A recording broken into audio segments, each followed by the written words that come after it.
Hello friends, welcome back in our online spoken English class. This is Kamlesh Kumar, your ICE professional. Today we will discuss figure of speech. Figure of speech ये क्या है? ये है जिसको आपने काफी demand किया था मेरे से, इस पर पढ़ा दीजिए इसके बारे में। इसको दूसरे तरीके से बोलते हैं क्या? Poetic device. ये फिगर ऑफ स्पीच हमारे क्लास 6 से क्लास 12 एंड ऑनवर्ड्स सभी स्टूडेंट्स के लिए, सभी क्लास के बच्चों के लिए, हमारे लिए बहुत जरूरी है। क्योंकि कहीं भी, जहां कहीं भी आप पोएम पढ़ेंगे तो आपको ये सबसे पहले जानना जरूरी है। अगर आप ये नहीं जानते हैं तो आप पोएम का एक्चुअल जो सार है, जो एक्चुअल कॉन्टेक्स्ट है, जो stand, okay, so actual meaning हमको समझने के लिए, उसके कॉन्टेक्स्ट को समझने के लिए, उसके सारगर्भित जो बात है, जो वो एक्चुअली कहना चाहता है, उस पोएम के माध्यम से पोएट हमको क्या कहना चाहता है, वो हमको समझने के लिए हमको क्या समझना पड़ेगा? Figure of speech. तो सबसे पहले हम इसका डेफिनेशन समझेंगे। इसका डेफिनेशन क्या है? Whenever any poet would like to express his ideas or thoughts in a pictorial or symbolic way, then he uses the poetic device or figure of speech.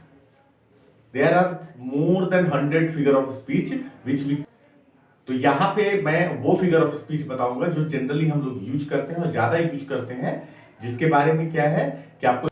तो सबसे पहले हम सिमिली देखेंगे। सिमिली क्या होता है? When we compare two different things on the basis of one quality. When we compare two different things on the basis of one quality. जैसे कि उसमें कोई एक व्यक्ति हो सकता है, एक वस्तु हो सकता है, एक वस्तु हो सकता है, एक व्यक्ति हो सकता है, लेकिन दोनों के बीच में कोई एक क्वालिटी जो होगा वो सेम होगा। On the basis of that we would like to compare the both of things. जैसे कि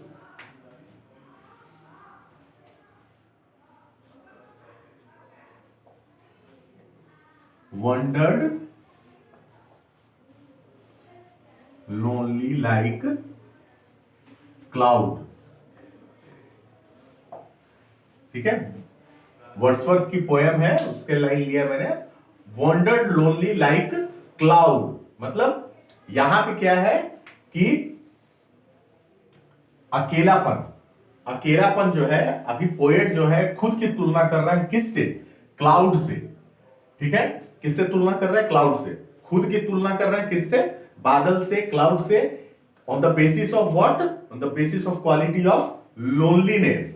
यानी कि इधर पोएट भी अकेला है, उधर बादल भी अकेला है। That's why he has written like wandered lonely like a cloud. मतलब हम भी अकेले घूम रहे हैं, वो भी अकेला घूम रहा है। कौन? तो सेकंड एग्जांपल हम लेंगे अपने फ्लेमिंगो बुक से, जो हमारे क्लास 12 की सीबीएसई बोर्ड की बुक है। तो वहां से हम लेंगे, उसमें जो पोएम नंबर 1 है, the name of the poem is my mother at 66, written by Kamala Das. जो कमला दास है वो अपने मदर की तुलना किससे कर रही है वो हम देखेंगे। क्या कह रही है? Her face ashen like that of a corpse. अब वो अपने मदर के फेस की तुलना किससे कर रही है? एक लाश से, एक क्या है? डेड से। जैसे कि एक डेड होता है, जैसे एक डेड व्यक्ति का चेहरा लगता है राख की तरह, उसी तरह से वो अपने मदर के चेहरे की तुलना किससे कर रही है? एक राख से। और दोनों के बीच में कंपैरिजन क्या है? द क्वालिटी क्या है? कंपैरिजन का क्वालिटी क्या है? राख।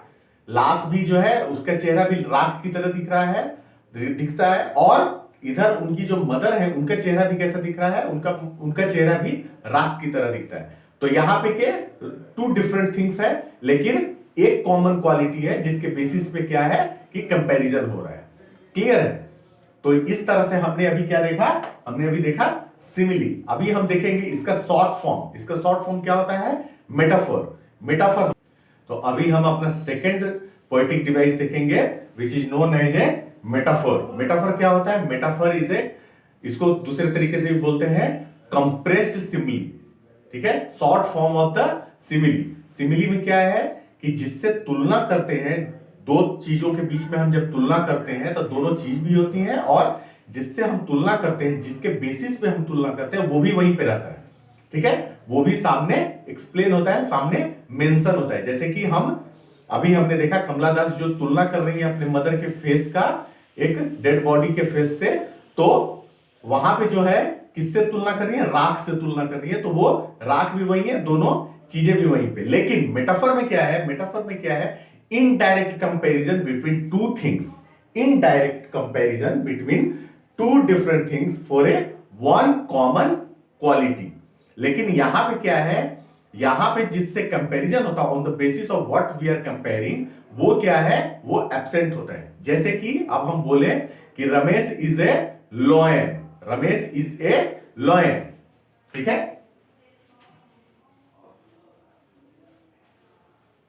Ramesh is a lion.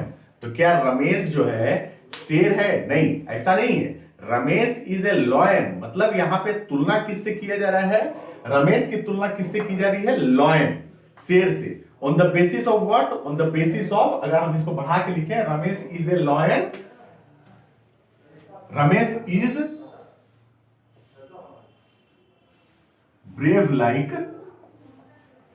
Ramesh is brave like a lion. तो यहां पे क्या है, रमेश के बहादुरी की तुलना किससे की जा रही है, शेर के बहादुरी से की जा रही है। तो रमेश भी उतना ही बहादुर है, उतना ही ब्रेव है जितना कि लॉयन हमारा जो है ब्रेव होता है।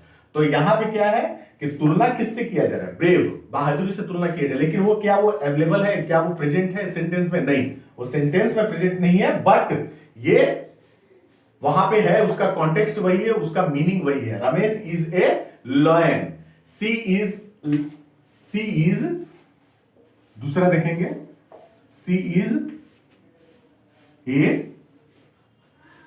रोज, okay, she is a rose. क्या वह गुलाब है? गुलाब नहीं है। उसकी क्या है, किसी लड़की की, किसी लेडीज की, किसी गर्ल की तुलना किससे की जा रही है, गुलाब से की जा रही है। सी इज लाइक ए रोज मतलब कि वह जो है कैसी है, इधर लड़की है और इधर गुलाब है, दोनों की तुलना किससे की जा रही है, कोमलता से, उसकी खूबसूरती से तुलना की जा रही है। तो एक तरफ कहा जा रहा है, एक तरफ लड़की है, दूसरी तरफ क्या है, उसकी रोज है उसकी।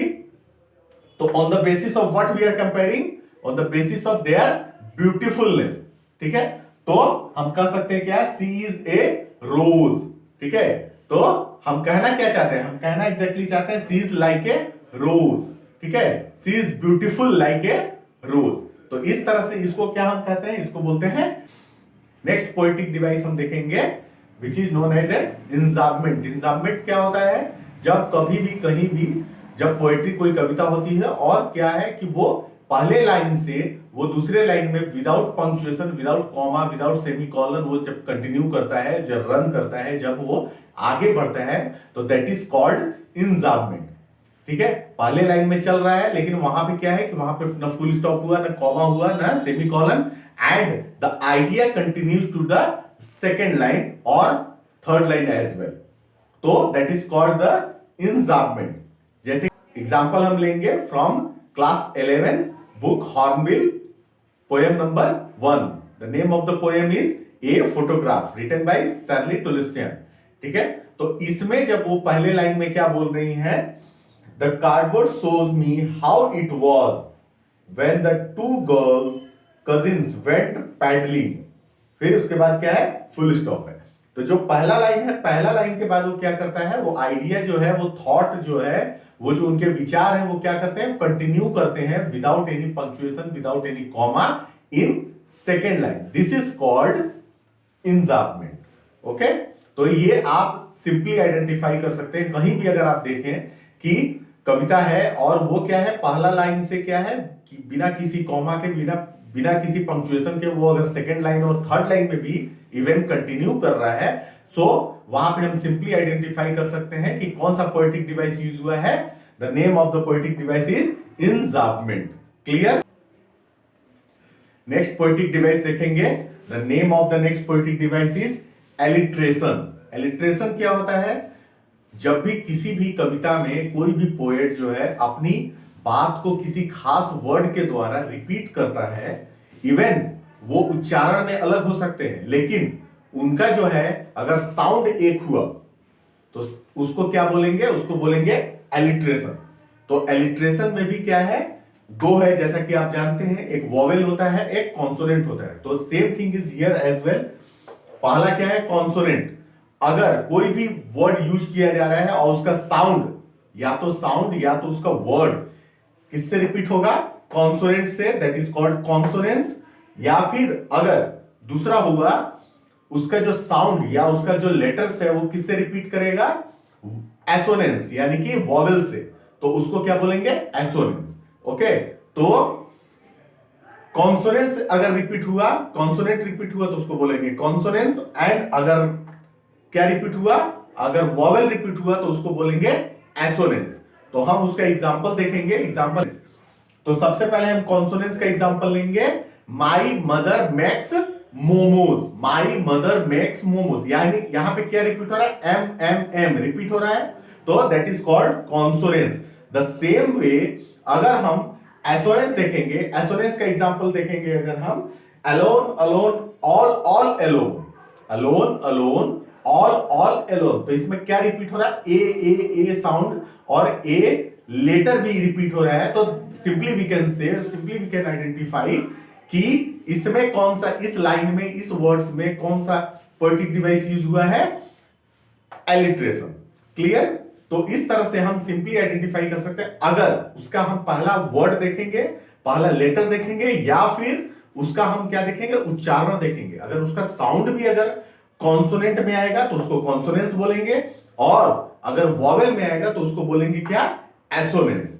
ठीक है, अभी हम नेक्स्ट देखेंगे, नेक्स्ट हमारा पोएटिक डिवाइस क्या है, दैट वी विल डिस्कस।